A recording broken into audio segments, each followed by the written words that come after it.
Bitcoin has gone up to $2,700 plus.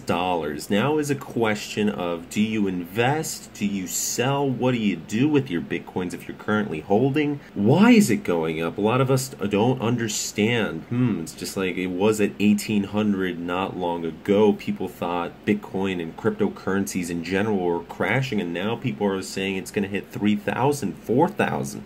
What is going on? Welcome to Kubera, and today is an amazing news day. So on my other channel, I discuss naughty topics that I'm not allowed to discuss here, and I like to keep it advertiser and kid-friendly over here. But basically, if you're curious, there was a marketplace that was taken down today by certain amounts of government bodies across the world. I can't go too fully into depth with it. However, it definitely did have an effect on the price of Bitcoin and other cryptocurrencies out there in the world, and speculation, of course, because there's a lot of very paranoid people out there who are just like, oh my gosh, there's millions of dollars worth of Bitcoin that we're dealing with here. And even though it didn't have a giant impact, what happened here today and what will happen over the next couple of weeks, what's to come from this, it has set a mile marker pretty much down straight into the ground, and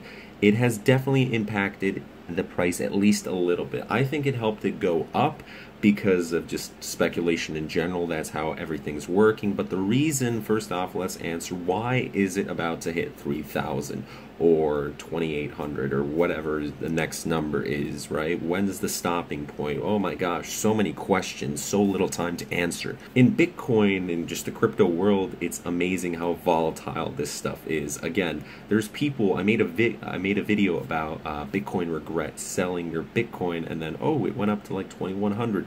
Well, now it went up to 2,750. It's at 2,742 at the moment.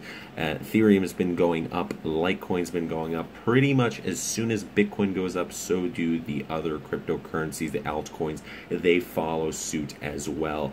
So what's been going on is with the whole August 1 Sedgwick update and the miners versus the developers of Bitcoin, Bitcoin Core versus Bitcoin Unlimited, a lot of investors, buyers, holders, they're just feeling much more confident about the situation. There might not be a split. It's still a complex scenario, and this video is not going to go fully into details about it, but I do want to make an upcoming video very, very soon about exactly what's going on. It's constantly like, it's changing all over the place, but currently in this state, the market feels much more confident about what's going to happen. It seems like the exchanges and everyone involved isn't too worried. Like the updates, if there's an update, everything's going to pass on smoothly, and if the coin does split into two, it's like the party of the older coin, most likely the older coin. That's the part of the blockchain that's going to be held by the least amount of people. So since it's going to be a minority, it's not going to create such a giant impact. There's been hard forks in different altcoins before, and it hasn't created something that just boom changes the world, right? A lot of people out there like to spread FUD, fear, uncertainty, doubt. They say that, oh, you have to sell your Bitcoin, sell everything you have. I like to poke fun of that. I find it amusing because they have an agenda as well. Why are they saying you should sell? Why are they encouraging it? Maybe they're trying to buy up some really cheap themselves. Usually with the altcoins, the smaller altcoins, we see this a lot. So a lot of people just wait for the prices to drop. They buy a little bit, they go back up, they wait, they buy more, they buy more. It's feeding time. And then when the markets go pretty red, everything goes negative, right?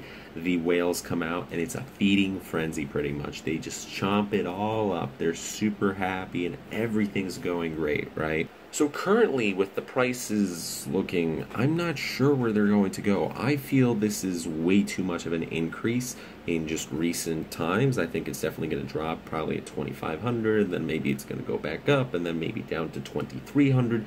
Who knows? Honestly, it could hit 3,000 tonight. It could hit 2,000 within the next couple of hours. Who knows? Maybe at the time of uploading this video, it's going to change by another $100 or $200. Really, all we can look at is the long-term scale. I think long-term, over a couple of years, cryptocurrency is looking very, very nice. Over the next couple of months, there might be a bearish trend, but over the next couple of years, bullish. So it's like, if you can buy some Bitcoins, before I would have said definitely under 2,000. I still will say if you can get under 2,000, definitely go for that. But currently, I would not buy at this 27. Oh, it went up to 27.49. So from 27.42, 27.49, it just keeps fluctuating. See, a couple dollars just like that within seconds, right? Truthfully, I wouldn't even buy at 2,300 unless I knew that I would be able to sell it immediately. So if you can, oh, it just went up to 27.50, 64. It just keeps going up. It's crazy, okay? So with this, if you're somebody like me where I buy Bitcoin and I sell it within the same day or within a couple of days, you know, in worst case scenario, I lose a couple bucks, give or take. It's like whatever, over a long period of time, it doesn't matter because I still make my percentages. If you're doing that, it's fine. You're able to buy Bitcoin even at 27.50. Although at this point, to be quite honest, I'd wait for it to drop a little bit and then, you know, because it's always better to get those extra couple of dollars. But if you're going to be holding long term, you can wait for it to drop. Now, I could be wrong. It could never drop again, but looking at the past, it happens quite a lot. It happens super often. So, for example, right now when it's up really high and you have a lot of money, you can invest into other altcoins, and then if they don't do so well, you can swap them out for Bitcoin, or there's so many different routes that you could take, right? What I advise is seriously try and get as many diversifications in cryptocurrencies as possible. So you have a lot of money spread out, not only in Bitcoin, but different altcoins, and it's the bigger ones, right? Like Ripple, Ethereum, Litecoin, Steam. We'll be talking about each individual coin, or at least the ones that I used to invest in, or might still have a stake in, and why I chose them, where I see them going. I think Ethereum alongside Bitcoin, they're going to be going up. They're pretty much like brother and sister, although it's I don't know about the flippening. I don't know what's going to happen over the next year. I definitely will stick to the whole thing. Dang, I don't know why I said that weird. Basically, don't buy, sell, don't do anything August 1st, the last day of July. Even if you could just skip out the week before August, the week after August, when the dust settles, when everything's fine, because the prices are definitely going to be volatile around there. Even if everyone pretty much agrees, like, oh, everything's going to be fine. There's going to be a couple people who are late to the party. They don't understand. They're still on, like, wait, there's this giant update August 1st. We got to freak out, got to sell, got to buy, got to do something. And even if it's just a couple of people, if it's a whale or if it's just a rumor, something grows exponentially at that point, then yeah, one word, one tweet, one YouTube video, within a couple of hours, everything goes haywire. So really, if you're trying to get some Bitcoin, I'd try to set in some orders. You're able to go on an exchange, certain exchanges, you're able to set in orders so that when the price dips below a certain point, you buy up a little bit. You don't want to ever trade on debt or do margin trading unless you know exactly what you're doing with. It's very rare that people are able to make money with that, because then you have to pay insurances and additional percentages. You know, just you really don't want to deal with that. You want to be able to just relax and make a couple extra bucks here on the side, right? So not only are you investing in different cryptocurrencies, but if you can get paid in cryptocurrencies, or you can, you know, have certain things sold for Bitcoin or whatever, silly stuff like that. If you're able to lend out Bitcoin, make a couple percent here and there, that's always very awesome. So honestly, here's what I have to say. Long term, yeah, does Bitcoin have a chance of passing $3,000? Of course. Does Bitcoin have a chance of hitting the $2,000 mark again? Of course. Both actually could happen before August even. Both could happen on the very day of August 1st, where it just goes up and down $1,000. That is very possible, actually, because you never know what can go on in the crypto world. So here are the most important things. First of all, make sure you have a live tracker and maybe multiple trackers, and you're able to compare, because different sites have different equations, right? So you want to get as close to the real numbers as possible. Blockchain's nice, but you're not able to buy or sell on blockchain. But blockchain gives you a pretty decent price. Google gives you a price a little bit above. Coinbase gives you a price a little bit above, but still, you know, you're able to compare and contrast. So you have everything good with that. You're looking at the news. You're looking at certain subreddits, certain forums, certain YouTube videos. Hey, thanks for subscribing, kids. And you're trying to basically be on this every single day. If you can't afford to, just as much time as you're able to dedicate to this, it will seriously help you out. So you want to make sure everything's a-okay. You're ready to purchase when Bitcoin goes down. You're ready to sell when it goes up.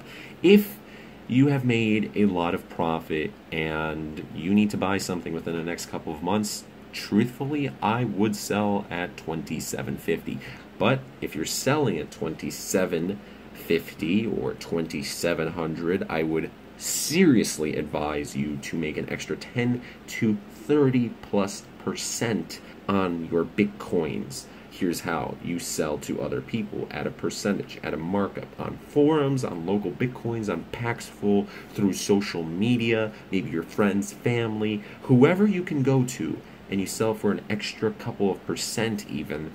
If you're dealing with a lot of money, that is nice. It pays the taxes, it pays the bills, you're all good with that. So yeah, I mean, honestly, like, it'd be a good point to sell. If I was liquid right now, to be quite honest, I'd sell a little bit, because I have most of my money in Steam. If I was liquid right now, I would sell a little bit, and I'd probably sell it because for the markup. So me, I'd be selling at more than $3,000 per Bitcoin, which is a really, really nice price at that point. Anyways, my name is Mike. Hopefully you enjoyed this video. If you did, please leave a like, comment, subscribe, and share. And we shall see you guys tomorrow. Daily videos. Peace.